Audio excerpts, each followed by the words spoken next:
Carnaval. Samba, frevo, maracatu, axé, o país para. E a economia? Para também?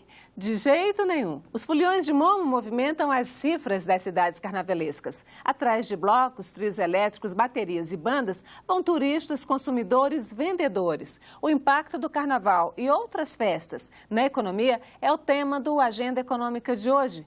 Nosso convidado é o economista Roberto Piscitelli. Piscitelli, muito obrigada pela sua vinda aqui ao Agenda Econômica. Eu que agradeço. Antes da gente começar a conversa, vamos mostrar para o telespectador um vídeo que nós fizemos mostrando os grandes números da festa de carnaval na economia brasileira. Vamos ver. Os 4 dias de Baticu movimentam milhões de pessoas em todo o Brasil e bilhões de reais. Em 2016, somente o Rio de Janeiro recebeu mais de 1 milhão de turistas e, com eles, cerca de 3 bilhões de reais. Em Pernambuco, a presença de 1.700.000 pessoas. Os visitantes lotaram mais de 96% dos leitos de hotéis e deixaram 1 bilhão e 200 milhões a mais em caixa. Em Salvador, os muitos dias de festa também representam bolso cheio. 560 mil visitantes lotaram 97% dos hotéis. Os números são das secretarias estaduais de turismo. Bom, esses são os números das 3 cidades que têm o carnaval mais famoso do país, mas o carnaval não é só lá, é, na verdade, no país inteiro, só que a gente não tem números do país inteiro. Piscitelli, começa aí, a gente não tem nem no Ministério do Turismo, nem no Ministério da Cultura, nem na Embratur, a gente não tem os números efetivos do carnaval na economia. E a gente mostrou aí a festa, mas tem toda uma indústria que gira ao redor dessa festa. O que você acha que pode ser feito para a gente começar, para melhorar de verdade o impacto, ou pelo menos para se mensurar o impacto do carnaval na economia do país? Bem, essa deficiência é praticamente estrutural, né, na economia, na vida brasileira, essa omissão ou essa deficiência de estatísticas que nos propiciem informações que sejam importantes para o estabelecimento de políticas públicas. Aliás, foram citadas algumas cidades e, na realidade, em outras, o carnaval também vem se destacando e vem crescendo a importância do carnaval, como, por exemplo, em São Paulo. Não é? Realmente, a gente tende a circunscrever muito efeito na economia do carnaval durante o período propriamente dito, durante aquela semana ou aquelas 2 semanas em alguns lugares de realização de desfiles, etc., né? Bailes e coisas do gênero. Mas, na realidade, a atividade econômica do carnaval, ela se estende um pouco ao longo de todo o ano, porque há atividades quase permanentes, né, que não se circunscrevem aos dias de apresentação dos blocos ou das escolas de samba. Quer dizer, um longo período de preparação que envolve muita gente. Que indústrias são mais, são exatamente as que funcionam mais ao redor do carnaval? Tudo bem, a gente tem a confecção de fantasias, no caso dos lugares onde tem grandes escolas, né? Os carros alegóricos. A gente não citou também aqui o norte, né? A gente tem carnaval forte também em Manaus, tem carnaval em Belém, no Nordeste não é só Pernambuco, tem o Sul também, que tem um outro turismo que gira ao redor do carnaval, que é o turismo de praia, né, por conta do verão. Como é que funciona isso aí?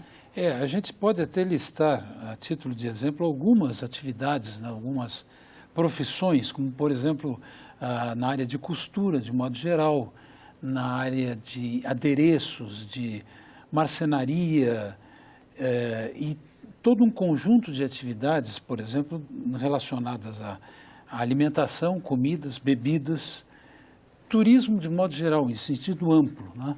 Mercado fonográfico, eventos de modo geral, né? Hotelaria, nem se fala. A hotelaria é ponto básico, é né? ponto básico. Recife, 90%. A área de transportes também, né? Pela movimentação que provoca não só do turismo interno, como do turismo externo.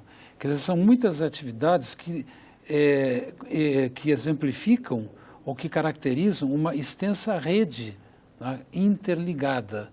Portanto, a economia do carnaval não se circunscreve àqueles eventos característicos da semana, dos dias de carnaval, mas se propaga para um conjunto de outras atividades econômicas, muitas das quais se desenvolvem ao longo de todo o ano, antes e depois. E em tempos de crise, essa economia, ela reduz como as outras, ou o povo aproveita a crise e festeja um pouco mais para se reanimar?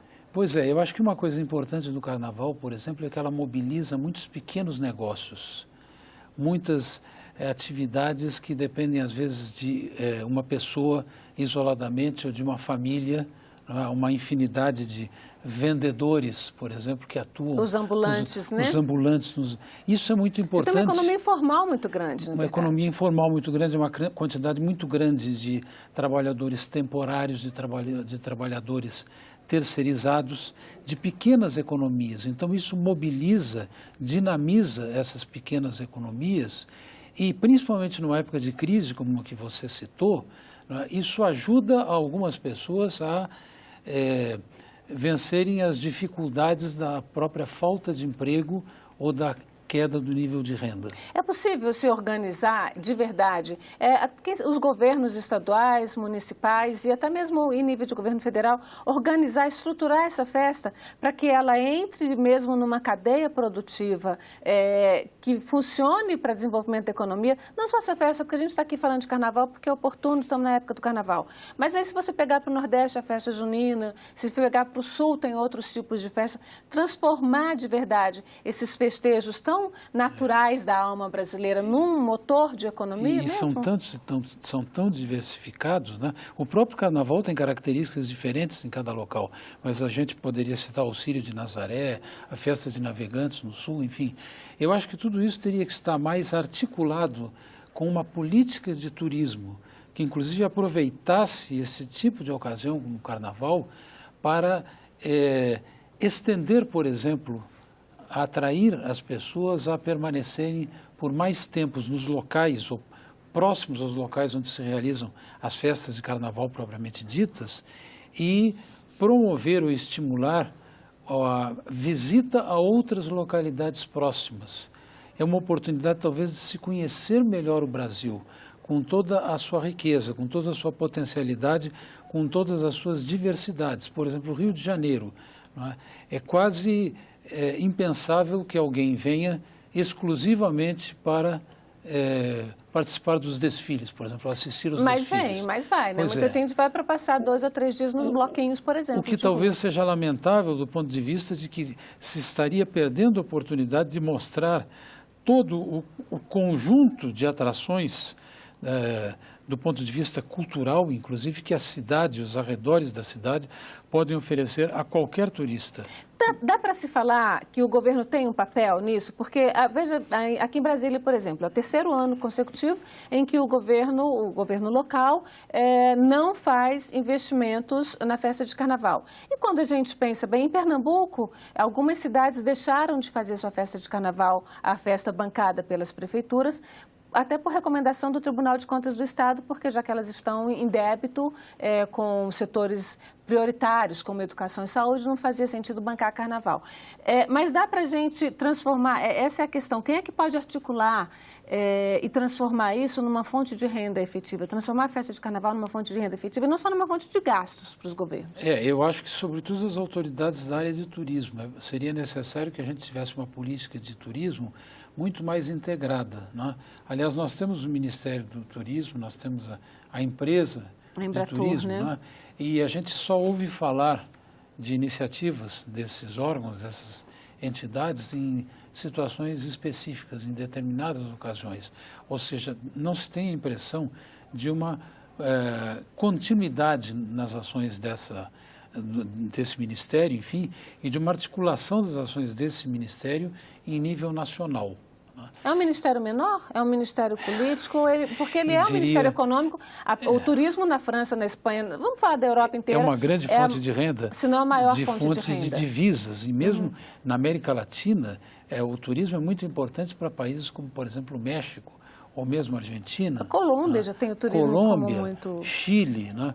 E causa espécie o fato de que o Brasil, com essa riqueza, essa diversidade geográfica, cultural, né, aproveite tão pouco do turismo, né, e apresente sucessivos déficits na sua balança de turismo. É quase incompreensível, porque nós temos no nosso país praticamente potencial para qualquer tipo de turismo, na praia ou na serra, no frio ou no calor, nas águas frias ou nas águas quentes, enfim. Eu acho que isso é muito pouco aproveitado. Os lugares são pouco e mal explorados. E mesmo a iniciativa privada, me parece que falta um pouco de iniciativa, de ousadia iniciativa privada, que é muito dependente do Estado no Brasil para qualquer tipo de iniciativa. Veja-se que, inclusive, esse debate se estabelece nessas ocasiões. Por exemplo, o Estado vai financiar o desfile das escolas de samba, né? Quanto ele vai transferir, quanto de recursos ele vai transferir para cada bloco carnavalesco e assim por diante. Quer dizer, falta também um pouco mais de ousadia da iniciativa privada no sentido de acreditar que esse efeito pode ser um multiplicador. Agora, é preciso que o próprio pessoal da área de turismo também se conscientize de que é preciso melhorar os padrões nos quais nós oferecemos turismo para tanto brasileiros como para estrangeiros. Então, a gente vai continuar essa conversa no próximo bloco. Bom, vamos fazer um rápido intervalo e voltamos já falando sobre a economia do carnaval.